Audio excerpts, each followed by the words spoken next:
Horrus so far is my best tank in the Dragonheir Silent Gods, and I'll explain why. First of all, of course he is very tank. I mean, he's a tank, this is totally normal, but the skills he actually have provide you with the biggest survivability I ever see in this game. So I'll check just fast. I'm going to check the skills. Is hero has 50% chance to get 10% from maximum HP shield for 5 seconds. This of course effect can trigger every 7 seconds just because the percentage is very high. I mean 50%, this is basically 2 hits and he should get a shield. This is mean 50% chance.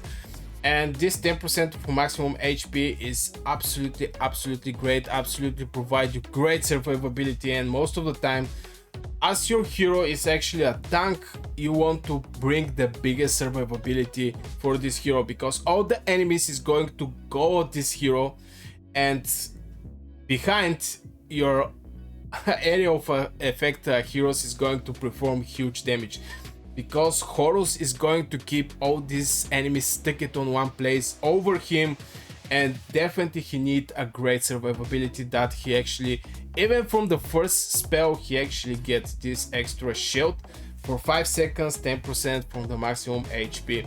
And sometimes when you have a great tank like Horus, you don't need a healer. Basically, you don't need a healer.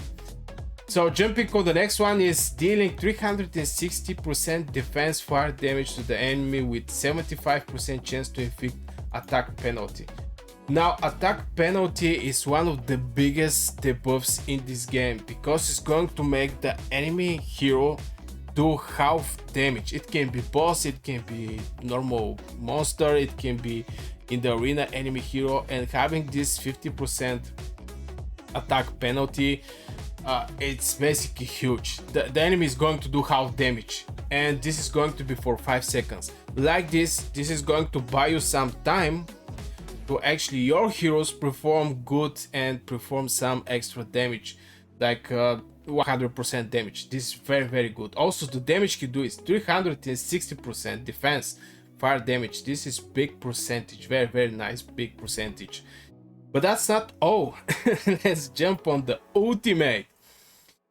Stops attacking and unleash battle cry forward with 100% chance to taunting enemies within the range for 5 seconds and dealing 600 defense fire damage. Giant damage reduction, which takes 30% less damage if you have attack penalty with a 50% reduction of attack, and you have this damage reduction with 30% less damage.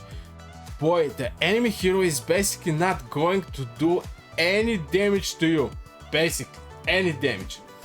And hit recovery for 5 seconds. Hit recovery is restore HP when being attacked. This is very nice because you're going to get shield, increase your survivability.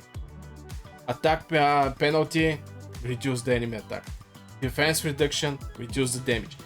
And now you're going to get a healing when the enemy is actually hitting you for 5 seconds. This is absolutely huge, and so far for me this is the best tank I ever see in the game. Of course there will be a better tanks, I totally understand that, from the legendary, but so far from the epic one I think Horus is very nice hero.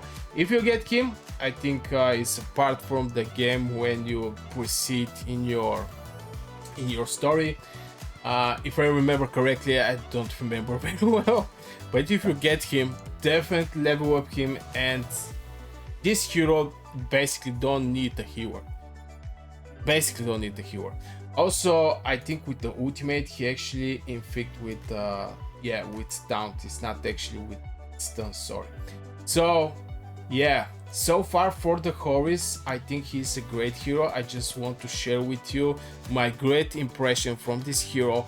I think he can find a place anywhere, even again in the flame dungeon when you get the crystals to go from 30 to 50 or from 50 to 70. I actually use him just because he have a great survivability, great tanking skills, attack penalty, great hero.